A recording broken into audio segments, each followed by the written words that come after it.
Bonjour tout le monde, aujourd'hui on va parler d'un pays bien particulier mais bien connu, Monaco. Un tout petit pays, entièrement urbanisé de presque 40 000 habitants. Mais la question qu'on peut se poser est la suivante, à quoi sert ce pays et surtout, pourquoi il existe ? La France pourrait très facilement annexer Monaco et le problème serait résolu. Pourtant la France ne le fait pas. Car en effet, Monaco est utile à la France, je dirais même plus, il est extrêmement utile à la France que Monaco existe en tant qu'État indépendant.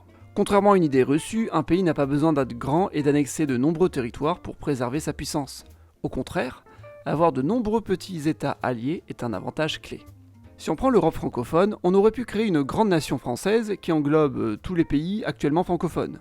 Monaco, Luxembourg, Wallonie et Bruxelles, la Suisse romande et la vallée d'Aoste. Mais est-ce que ça aurait été dans l'intérêt français ? Pas du tout. Cette division politique permet à la langue française d'être présente dans de nombreux pays. Et c'est grâce à cette répartition de la langue française dans plusieurs pays que les 3 actuelles capitales de l'Union européenne sont francophones, Bruxelles, Luxembourg et Strasbourg.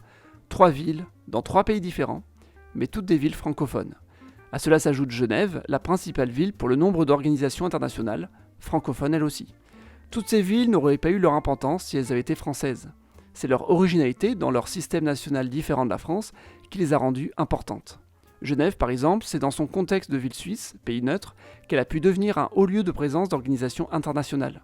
Bref, allons jeter un coup d'œil à Monaco, la ville de moins de 50 000 habitants, la plus célèbre du monde. Monaco est un État indépendant d'une superficie de 2 km², ce qui en fait le 2e pays le plus petit du monde, le plus petit étant le Vatican. La population de ce pays compte 39 000 habitants, soit une densité de presque 19 000 habitants au km². Le pays le plus dense du monde. Ce qui est facile quand on est un pays entièrement urbanisé. C'en est même une densité très élevée pour une ville, puisqu'en Europe, à part Paris, aucune ville ne peut se vanter d'avoir une telle densité de population. Mais la population de l'agglomération de Monaco ne s'arrête pas au territoire national. Des banlieues se sont développées en France. Beausoleil, situé à proximité nord de Monaco, est une commune créée en 1904 pour que l'urbanisation à proximité de Monaco soit gérée indépendamment. Avant 1904, Beausoleil faisait partie de la commune de la Turbie. On compte 12 000 habitants à Beausoleil. En 1908, un autre morceau de la Turbie est détaché pour devenir Cap-d'Ail, une autre banlieue de Monaco. Cap-d'Ail compte 5 000 habitants. En tout, on compte 56 000 habitants dans l'agglomération de Monaco. Si on suit le littoral, on trouve la commune de Roquebrune-Cap-Martin, puis Menton, dont l'urbanisation est continue. Si on ajoute la Turbie, pas très loin de Monaco, on dispose d'une agglomération de 100 000 habitants sur la Côte d'Azur. Monaco est divisé en 4 quartiers. Tout d'abord, nous avons Monaco-Ville, qu'on surnomme le Rocher, car c'est en effet un gros rocher sur lequel est posée une vieille ville. C'est la ville d'origine de Monaco. On y trouve des bâtiments importants. La cathédrale de Monaco, inaugurée en 1903, construite à la place de l'ancienne église historique. Le musée océanographique de Monaco, dont le bâtiment a été inauguré en 1910 pour accueillir l'aquarium. Et bien sûr, nous avons le palais princier, qui lui existe depuis bien longtemps. D'abord forteresse au XIIIe siècle, il évolue pour devenir un palais à partir du XVIe siècle. Il prendra sa forme actuelle au fil des siècles. Ensuite, nous avons la Condamine, un autre quartier qui peut parfois être subdivisé en plusieurs sous-quartiers. C'est à la Condamine qu'on trouve le port de plaisance, la piscine, et ce sont des routes de ce quartier qui sont utilisées pour y faire dérouler le Grand Prix de Monaco. Vers l'intérieur, on trouve le jardin exotique de Monaco, ouvert en 1933, et le centre hospitalier, construit à l'origine au début du XXe siècle, mais agrandi au fil des années. Et encore aujourd'hui, l'hôpital est en travaux pour des agrandissements. Juste à côté de l'hôpital se trouve le cimetière. Enfin, le 3e quartier historique est celui de Monte-Carlo. Ce quartier s'est urbanisé surtout à partir du 19e siècle et est devenu le plus peuplé désormais. On y trouve le célèbre Casino de Monte-Carlo, construit en 1879, mais aussi l'Opéra de Monte-Carlo dans le même bâtiment. Monaco dispose de son propre orchestre. On trouve aussi le Grimaldi Forum Monaco, un centre de congrès ouvert en 2000.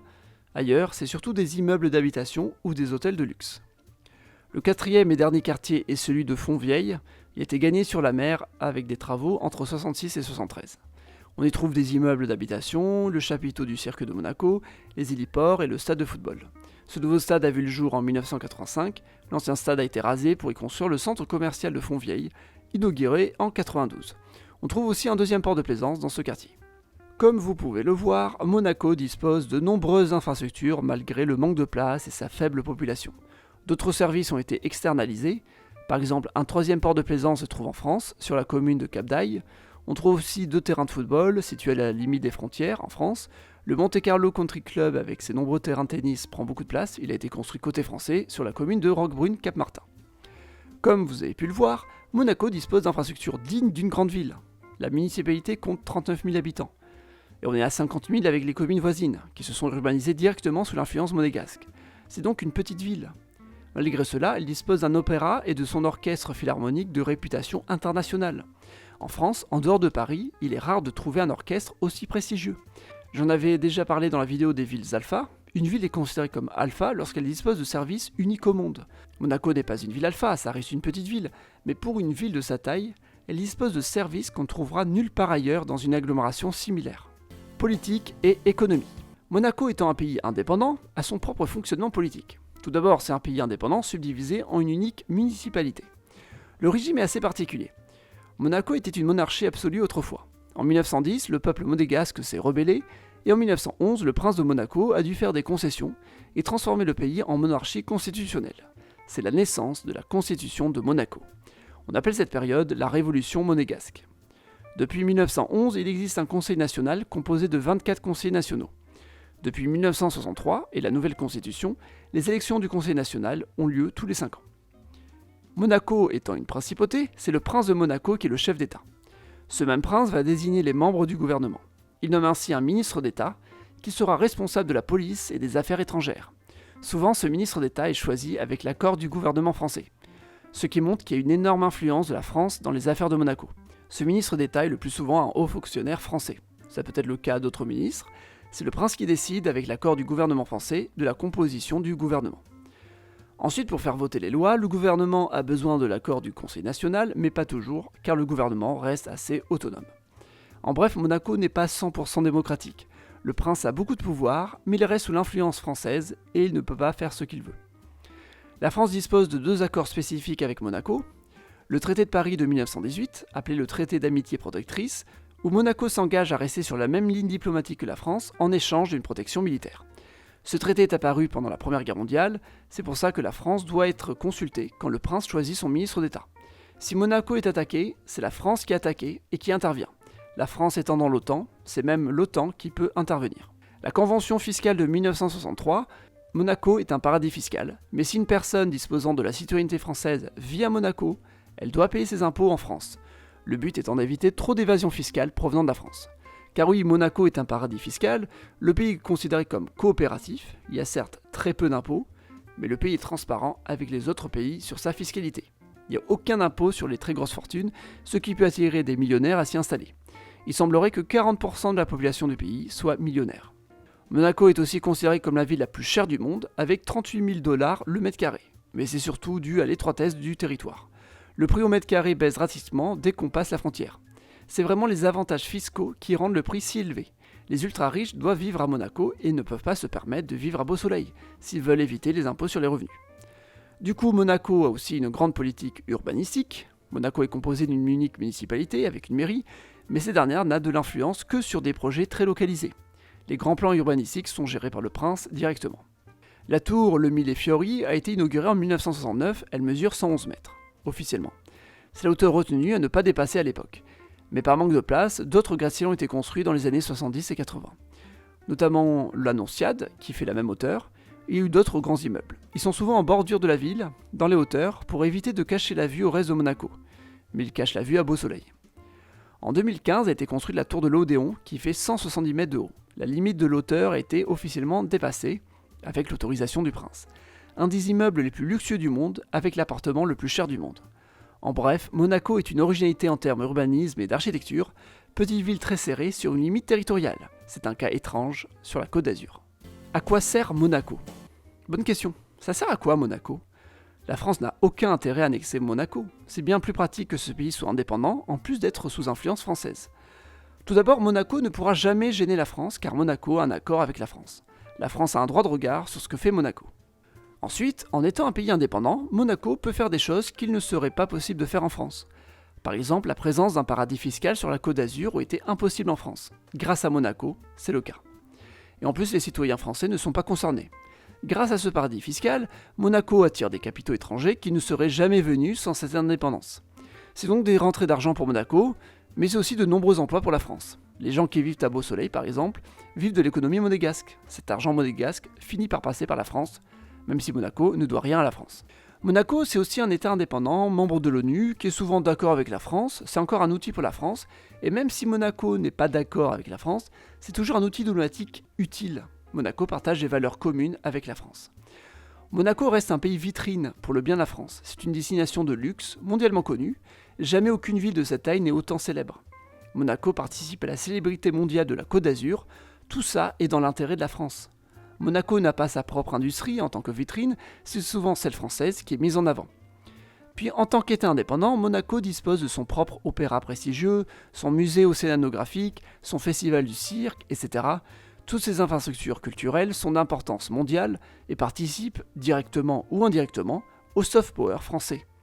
Car en effet, c'est bien le soft power français qui est valorisé grâce à Monaco. Et aussi le tourisme sur la Côte d'Azur, c'est une immense publicité pour cette région culturelle et touristique. Par exemple, le Grand Prix de Monaco se situe sur le territoire de Monaco. C'est une course automobile urbaine. Les rues sont fermées au public pour y organiser la course. Grâce au prestige de la ville de Monaco, ce Grand Prix est célèbre. Grâce à la petitesse du territoire, le circuit se fait obligatoirement dans les rues de la ville. Il n'y a pas d'autodrome, évidemment. Et c'est ce qui le rend si unique. Et le Grand Prix de Monaco n'est pas une course parmi d'autres, c'est la course de Formule 1 la plus prestigieuse au monde. Présente chaque année dans les championnats du monde de Formule 1, ses retombées économiques, touristiques, profite à Monaco et la France, sans compter la vitrine internationale qu'elle donne à la Côte d'Azur. Puis il y a le casino de Monte-Carlo, qui est mondialement connu, construit pour apporter des revenus supplémentaires à la principauté. Les citoyens monégasques n'ont pas le droit d'y jouer. À cela s'ajoutent les hôtels de luxe, les restaurants et les ports de plaisance qui apportent de nombreux revenus. Puis grâce à Monaco, l'aéroport de Nice est une destination incontournable. C'est un des principaux aéroports de vol d'affaires au monde. Autre point important, bien que très secondaire, grâce à Monaco, la France dispose d'une famille monarchique médiatisée, la famille Grimaldi à Monaco. Cela permet de combler en quelque sorte un vide monarchique et de proposer une royauté douce au service du soft power français. La France reste une république avec ses valeurs républicaines, mais à côté, à Monaco, le glamour monarchique reste symboliquement. Alors certes, oui, on peut dire que ça sert à rien, mais en réalité, c'est toujours un jeu d'influence culturelle qui est bénéfique à la France ou à la francophonie. En bref, si j'ai fait cette vidéo, ce n'est pas pour dire que Monaco est une principauté géniale. Loin de là, ça reste un pays ultra-libéral, monarchique. M'as-tu vu? Tout ce que je déteste. Mais le but ici est de montrer qu'un petit territoire séparé d'un grand pays peut lui être extrêmement utile. On peut même se poser la question sur un historique parallèle. Par exemple, si Monaco n'était qu'une simple commune française, est-ce que la Côte d'Azur aurait l'influence internationale qu'elle a aujourd'hui? Pas sûr. Et sûrement le soft power français serait légèrement moins important. Je dis bien légèrement évidemment, je ne pense pas que l'influence de Monaco soit si grande, mais quand même, elle a une part non négligeable. Autre question qu'on pourrait se poser, est-ce que si le comtat vénécin était resté un territoire indépendant, comme c'était le cas avant la Révolution française, il aurait apporté une influence considérable sur la Provence, faisant aujourd'hui d'Avignon une véritable capitale catholique liée à la papauté au milieu d'un pays laïque. Avignon serait peut-être devenu un grand centre culturel et pourquoi pas une destination de pèlerinage de renommée internationale. Bref, merci d'avoir regardé et à la prochaine. Si ça vous a plu, mettez un pouce ou abonnez-vous.